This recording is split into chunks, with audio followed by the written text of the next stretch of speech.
Bueno, el siguiente ejercicio trata de tres partículas como se ven distribuidas aquí en la figura. Sobre el eje vertical hay dos partículas idénticas, positivas Q1, de valor 6 microcolombios cada una.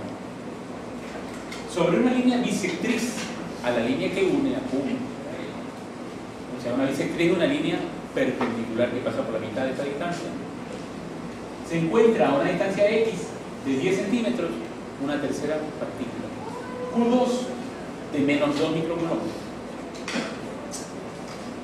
Dadas estas distancias A y X de 10 centímetros, determinar en esa posición cuánto es la fuerza neta que experimenta Q2. Un problema simple de Lie de Coulomb aplicando superposición. Entonces, eso es simplemente determinar las fuerzas. Vamos a ubicar acá, entre esta línea que las une, dos partículas que tienen cargas opuestas tienen una fuerza de atracción. Vamos a llamar esta fuerza F1. Al igual que la otra interacción con la partícula de abajo, también de atracción, F2. Claro, como ve la simetría del problema, la magnitud de F1 y de F2 van a ser iguales. ¿Están de acuerdo? O sea, el módulo de F1 y el módulo de F2 serán las mismas por la simetría. Por ejemplo, F1 ¿cuánto valdría? K, Q1, Q2, y la distancia vamos a llamar R al cuadrado. Pero R, nótese que R sería esta, no distancia, R, que sería igual a ¿qué cosa? X cuadrado, A cuadrado, raíz cuadrada. Dado que las componentes en Y, o sea, estas que quedarían aquí, de F1 y F2, se cancelan, la fuerza total que va a quedar solamente es la contribución de X, tanto de F1 como de F2. ¿Sí o no? Entonces, si usted va a calcular la fuerza neta, la fuerza total, basta con encontrar la fuerza 1, esta fuerza F1, multiplicarla por este coseno del ángulo. Vamos a suponer que este ángulo que está aquí es θ. Entonces, esa fuerza, F1, esta fuerza, la multiplica por el coseno de θ y obtiene esta componente F1. Y la fuerza por la otra interacción es de igual magnitud, le parece 2, para considerar la otra componente. Entonces, esta sería la fuerza total. Ahora, fíjense que esta fuerza total simplemente va a ser 2 veces K, Q1, Q2 sobre R al cuadrado. ¿Y cuánto vale el coseno?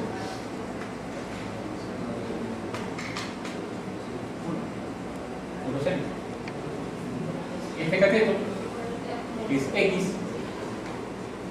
sobre R, ¿sí? Esto es A, esto es X, esto es R. El coseno es X sobre R. ¿Están de acuerdo? Por lo tanto, la fuerza neta va a ser igual a 2 veces K, Q1, Q2, X sobre R al cubo, ¿verdad? Claro, esto puede manifestarse también como en función de X. ¿Cómo se haría R al cubo? X cuadrado, A cuadrado, a la 3 medios. ¿Están de acuerdo?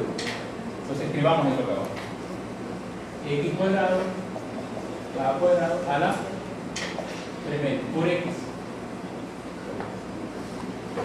Entonces, ustedes se van a encargar aquí de hacer el cálculo, a ver cuánto es esa fuerza. 2 por 9 por 10 a la 9. ¿Cuánto era Q1? 6. ¿Cuánto era Q2? 2. ¿Cuánto es X? 10. Expresado en medio. Todo dividido para X al cuadrado. A, que también vale 0,10. Y eso elevado a la 3. Eso me da a mí la magnitud de la fuerza. ¿Qué dirección tiene esa fuerza? Hacia la izquierda. O sea, en la dirección negativa de las X. Esa sería la magnitud de F. Vamos a calcular ese valor.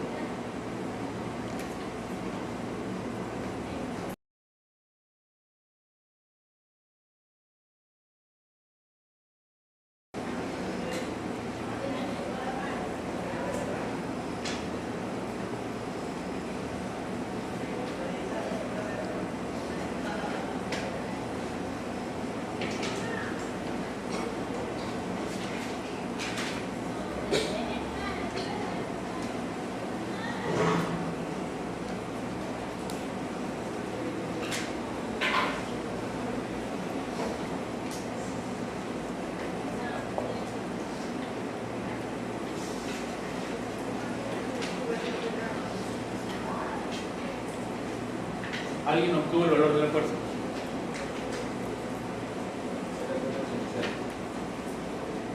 Vamos a confirmar. 0.86. Ah, 7.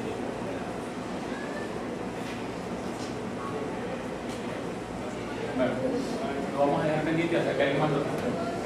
Pasemos al problema B. Problema B. Miren lo que ha variado acá con el problema. Tengo las mismas dos partículas de 6 microcoulombios cada una, separadas a una distancia de 2A. O sea, aquí hay una distancia.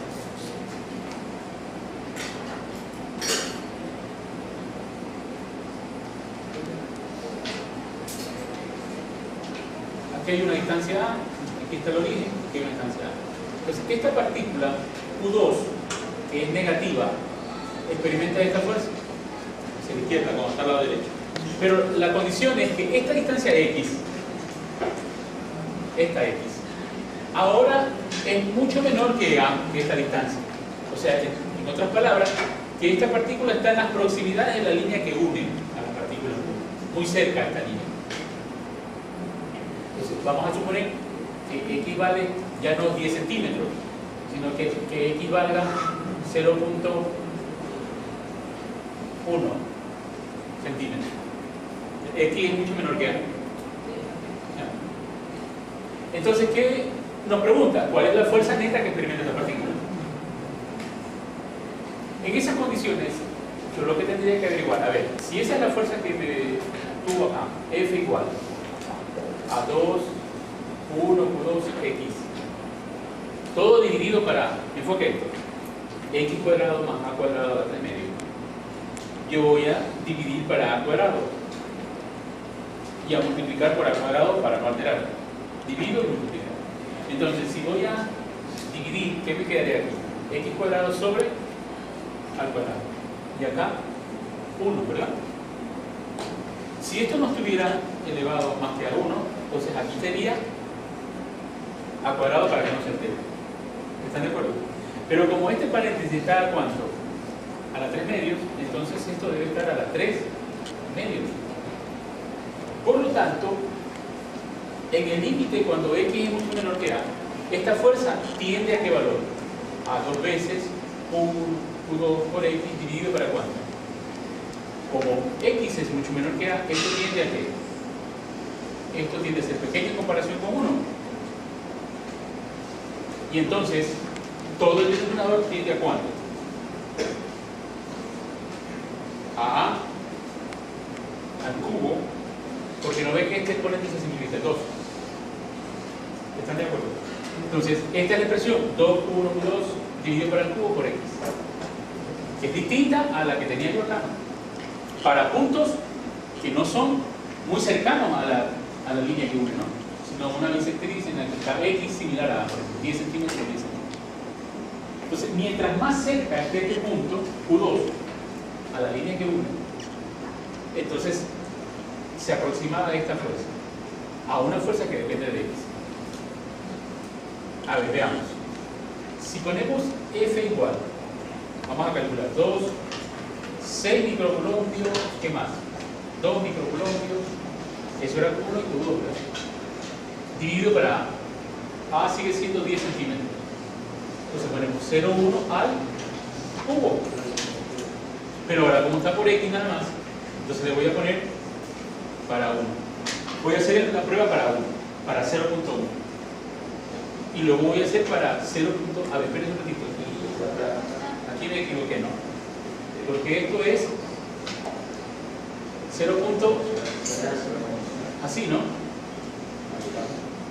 ¿Sí o no? Ahí está bien. 0.1 centímetro es 0.001, ¿verdad? Metro. Ah, aquí me faltó K. Aquí me faltó K.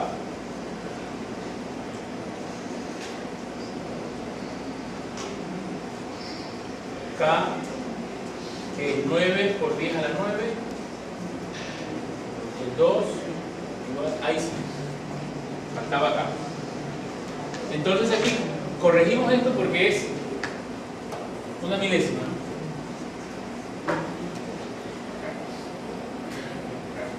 Ahí sí está bien. Revisamos. 2 veces K, Q1, 6, Q2, 2, X, 0.1 centímetro, que es una milésima de metro, y A, que eran 10 centímetros, 0,1 metro al cubo.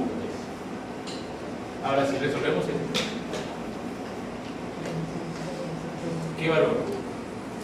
¿Será menor? ¿Será mayor que este 186? ¿Lo probaron que era 186? ¿Alguien más? ¿Cómo será? ¿Ah? ¿Este de acá? No, 186. Vamos a ver este otro. Pregunto, ¿será menor? ¿Será mayor? ¿Qué entienden ustedes? Menor. La fuerza menor. Hagamos el cálculo para salir de la duda.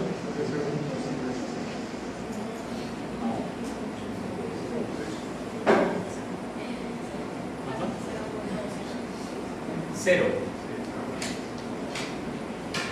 ¿Cuánto? 216. Si nosotros, a medida que disminuimos X, obviamente ese valor va también a disminuir. ¿Ya? Si esta es la fuerza neta que experimenta, vamos a suponer, esta es la fuerza neta que experimenta, o en términos analíticos, este de acá, ¿qué esperan ustedes que ocurra? Vamos a poner otro literal aquí. Con el movimiento de esa partícula. Si tiene una fuerza, por supuesto, tiene una aceleración, ¿verdad? Por dinámica. ¿Sí está claro? Porque si esta es la fuerza neta, estábamos hablando de que esta es la fuerza neta. ¿A qué es igual la fuerza neta? A la masa por la aceleración.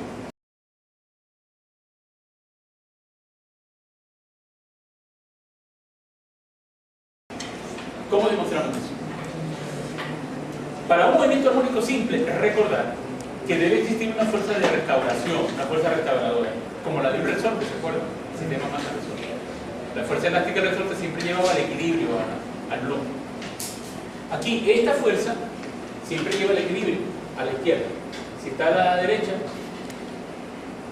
si está a la izquierda la partícula, la fuerza a la derecha. Si está a la derecha, la fuerza a la izquierda.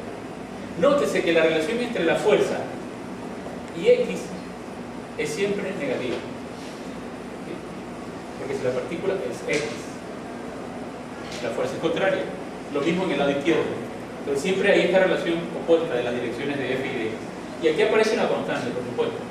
Esa constante es naturalmente 2K, 1, Q2. O sea, lo que no cambia, ni las cargas ni esta distancia, eso no cambia. Lo que varía es la posición X. ¿Se fijan?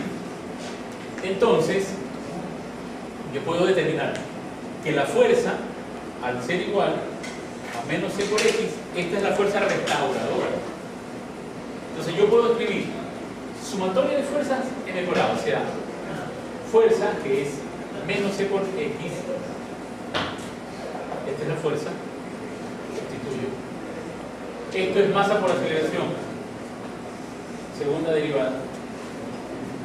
Entonces lo que acabo de obtener a continuación es una ecuación diferencial de segundo orden. La segunda derivada de X más esta constante C sobre la masa de la partícula por X. Recuerda que esta era la forma Hay una ecuación diferencial de segundo orden homogénea que representa un movimiento armónico simple. Karen, usted sí se acuerda, ¿no? El resto ya ha pasado un ciclo, ¿no se acuerdan? A ver, los que tomaron conmigo física, ¿qué representaba el valor que multiplicaba x? Omega cuadrado, ¿no? La frecuencia angular. Omega al cuadrado. Y eso es igual a este coeficiente C sobre M. Si nos preguntan en el literal D, vamos a poner literal D, calcular el periodo de oscilación. Ya con esto demostramos que esta partícula desarrolla un movimiento armónico simple con esta ecuación. Y el siguiente literal D, vamos a poner calcular el periodo de oscilación. Decimos lo que está entre paréntesis es la frecuencia al cuadrado. Como la frecuencia es 2pi sobre el periodo, y esta frecuencia es raíz de C sobre M, ¿cuál es la conclusión? De que 2pi sobre el periodo es raíz cuadrada de C sobre M. ¿Están de acuerdo? Bien, entonces lo vamos a escribir por acá, de este lado de acá. De este lado de acá. El literal D sería 2pi sobre periodo es igual a la raíz cuadrada de C sobre M. Por lo tanto, el periodo va a ser igual a 2pi, raíz cuadrada de ¿cuánto? M sobre C. Pues bien, a calcular, ¿qué cosa? ¿Cuánto es la constante C? A ver, hagámoslo por aquí. C es igual a ¿cuánto? 2K Q1 Q2 sobre al cubo. Calculen este valor. 9 por 10 a la 9, 6 micro, 2 micro y A que vale 0.1 al cubo. Con ese valor reemplazamos acá C, puesto que la masa era 1 gramo. Tengo que ponerlo en kilogramos, ¿no? 10 a la menos 3. Y eso dividido para lo que me resulta el valor de C. A ver si calculamos C. ¿Calculamos C? Esto de 216, ya. Entonces, dividida para 216, extraigan la raíz cuadrada y veamos cuántos milisegundos. 0 punto, después del punto otro 0. ¿Y de ahí qué tipo? 100. ¿A los demás sí les sale eso? No. ¿A cuánto le sale este valor? ¿Y a cuánto le sale 0.43? Entonces, sale más esto, ¿no? Vamos a confiar, este es el valor, lo comprobamos. O sea que esto sería segundos. En milisegundos, ¿cuántos milisegundos? 13.5 milisegundos, ¿no? Significa que hacer una oscilación completa, esa partícula le toma 13.5 milisegundos. ¿Qué hemos hecho entonces? Revisar que la fuerza neta para puntos muy distantes de la línea que une a las cargas Q1 sale una fuerza mayor, 786 N. Cuando esa partícula está muy cercana, la fuerza se reduce significativamente a este valor y puede entonces la partícula desarrollar un movimiento oscilatorio, porque esta fuerza nos permite concluir que hace desarrollar a la partícula un movimiento oscilatorio por la ecuación diferencial que tengo. Y de allí el periodo de oscilación que se calculó en base a las características de la partícula y del medio. Okay.